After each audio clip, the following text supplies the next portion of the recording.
I think there's a running joke out there that everyone has a podcast. And if they don't have a podcast, they're thinking of starting a podcast.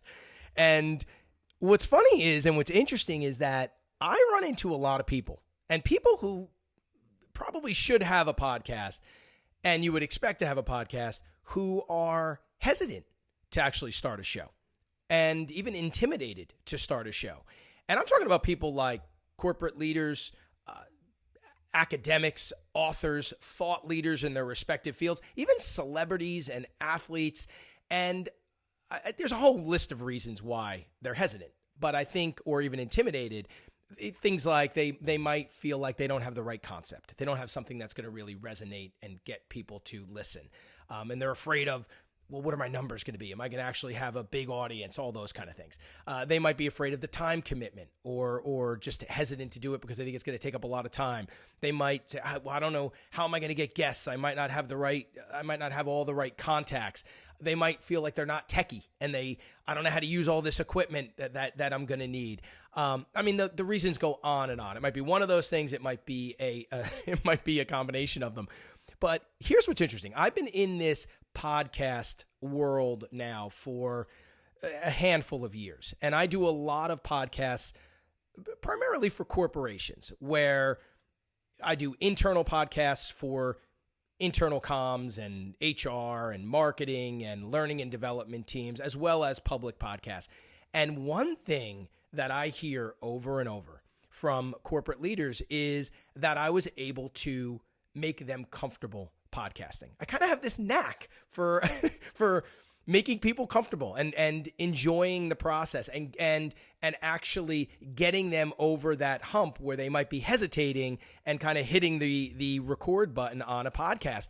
And by the way, I don't just hear it from corporate leaders. I hear it from my guests as well. I'll have guests that come on that are a little nervous or a little intimidated, and they'll always say to me, you made this really fun. You made me really comfortable. And I don't think there's any big mystery in what I do, but I've obviously pulled together some approaches that work. I mean, I do think, I'm able to help people find the right show idea, the show that's going to make them comfortable. I'm able to help them see that, look, this isn't something you have to commit to in perpetuity forever. You can do limited run episodes. You can have a show that is a 5-episode show and then start again if you want, which kind of takes a lot of the pressure off.